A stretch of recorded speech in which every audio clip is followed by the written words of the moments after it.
Hey,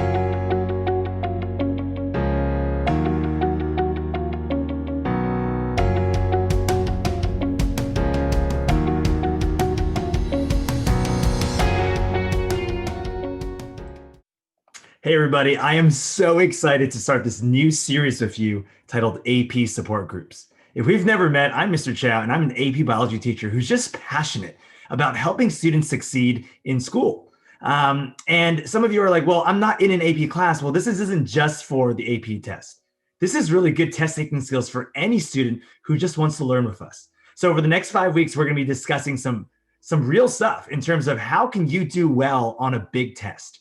All right. And if you can follow along, that would be awesome. If you could subscribe to our channel, that would be awesome, even more awesome. All right. So let's begin. Let's start with the first week. So our students are kind of discussing this week, how can we study for an AP test? And my first advice is you've got to plan. You've got to have a solid plan. I believe no one plans to fail, but some fail to plan. And you've probably heard of this quote, but it's so true. You need to have a concrete plan on how you're going to achieve a good score on whatever test you're planning to take. So when I talk about plan, I really mean, hey, well, first things first, what's the test on? So you got to know what is the test on, how will you be assessed, what's the material, etc.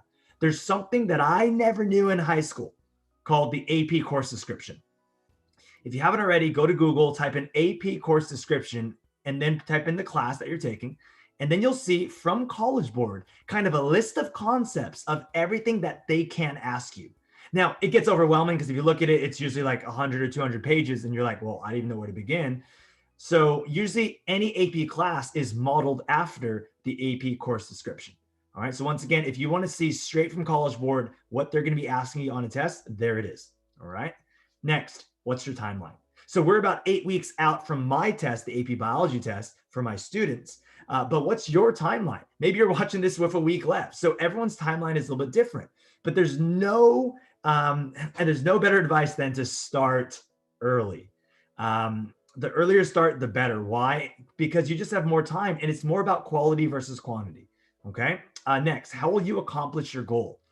So just think about that. So for us, we have 8 weeks left until our exam, but there's 8 units on our AP exam.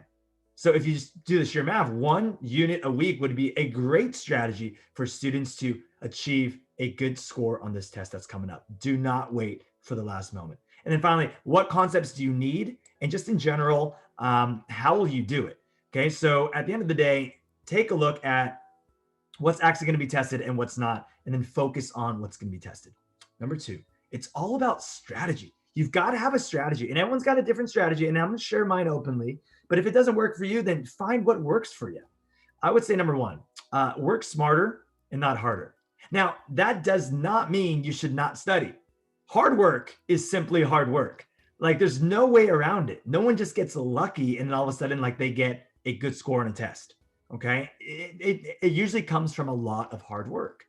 When, where, and with who are you most focused? I am best focused when I'm on my own with actually no music, just well rested and just, in a quiet space where I can actually focus. Whenever I'm with friends, I actually love to talk. And I remember this even back in high school, I figured out early, I can't study at a Starbucks. I can't study at like another outdoor, like a social place. So you figure out what's best for you, but you've got to understand that you have X number of days till the exam. You've got to have a strategy and you've got to work smart. Okay. Number 3, you've got to be dedicated. Okay. Like if you want to do well, you've got to be dedicated. What is your motivation? Have you ever thought about that? Why do you want to do well on this AP test other than a test is coming up and I've got to do well on it? If you have a deeper motivation, most likely you're going to do better on it. If you have put in all this hard work, most likely you want to do better on it. So really think about what is your motivation and also how bad do you want it? Let's say I said, hey, whoever gets a passing score on the AP exam will get $1 million. Would you pass it? Most likely, because your motivation would be the money. But what if I told you that, hey, what you get from passing AP exams, and once again, I'm not all about passing and students finding all their worth in their score. I'm not about that at all. Why? Because I see the bigger picture.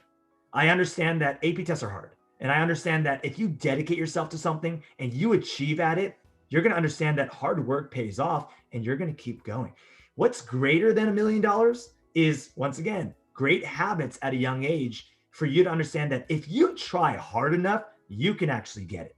That being said, this is one test out of how many? Think about it. Hundreds of tests you'll take in your life. So remember, go for it. But if you don't do as well as you want to, you've got another chance right down the road. Okay. But also, what sacrifices will you make? No one just gets more stuff in their life. All success comes from some sacrifice that they've had in their life. So over the next X number of weeks before your AP exam, what are you going to sacrifice? And if you're like, well, I don't need to sacrifice anything, I actually think you do. Because at the end of the day, you don't just sacrifice to study more. You sacrifice for sleep. You sacrifice for family time. Other things are just important as this test that's coming up. This test should not be your life, right? You've got so much stuff going for you in life. But once again, what sacrifices are you going to make temporarily for you to do well in this test and for you to have a balanced life, right? Just think about that. And finally, how consistent are you going to be? We all know that everyone works well under pressure. I work great under pressure, but it's not what's best for me because the amount of stress that comes with that, it's just not worth it. So if you have time, please be consistent. Please have a plan. For me, I would print out a schedule and I would stick to it. Okay, I'm going to do one AP practice test on this day. I'm going to quickly look over the list of concepts or the course description on unit 1 on this day, et cetera, et cetera, et cetera. Okay, stay dedicated. Confidence. Let's talk about this. How do you study for an AP test? You got to have confidence and you've got to build confidence. Well, do you know the material? This year is really interesting because we're doing it online. And if you take a look at it, you're like, well, I can just have everything on my notes and I can just look something up. Sure, you will have that benefit this year because it's going to be online for our school. I don't know about your school, but in short, do you know it? Because when you know it, it's not just about looking it up and getting the answer. It's about understanding how to write about it. For most of our AP tests, there's some written component. And the better you know it, the better you're going to write about it. Sure, you could have all the answers and all the definitions on a separate document and pull that up. But once again, if you don't know it, it's very clear as an AP grader for them to look at you and say, okay, this person obviously has no idea what they're talking about because you're contradicting yourself here, here, and here. How well do you know the material? And it comes from all that practice that you're going to put in. Now, look, AP tests can be intimidating. So I tell most of my students, you could study the whole year, but when that AP test question pops up, somehow in your mind, like you're gonna be like, I have no idea what's going on. Now the AP test is really interesting because so many times, so I always tell my students this, if I showed you the answer key to the question that popped up on that AP test, you would most likely tell me, oh, it's that easy. Oh, that's what they're looking for, right? Because AP tests have a habit of being intimidating. And I'm telling you, like, especially for biology, like they'll ask you some random bacteria and that you've never covered in your class or it's in your textbook. They'll ask you some random animal. But at the end of the day, you've got to look beyond that. They have to test you on something you've covered. So if you stick to what you know, and if you know, I remember one of my students told me last year, I was so intimidated when that AP test question came up. But in my heart, I was like, wait a minute, I've studied for this test the whole year. I know this. So I'm going to look at what I do know and I'm going to start writing and it's going to lead me somewhere. And it usually does. So point I'm trying to make is everyone, regardless of how much you study, you most likely will be intimidated, but you've got to get beyond that. And you've got to understand, no. I've worked way too hard to blank out right now. I'm going to do what I know. I'm going to take a look at what they're asking again, and I'm going to see what I can type. All right. So keep that in mind.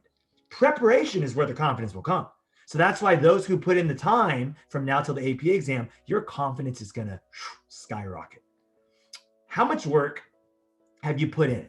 Right? At the end of the day, when I sit down and I take a test, once again, when I look back at all the prep that I put in, I'm going to go ahead and, push for it because I know I put in the hard work and I have confidence. Once again, some people get lucky, but it's really hard for luck to get you a 5. Maybe luck can get you a passing score, but if you really want to go for the gold, once again, you've got to prove yourself by putting in the time, putting in the preparation. All right. So that's how I would study for an AP test, all of that. And once again, just trust in your training and preparation.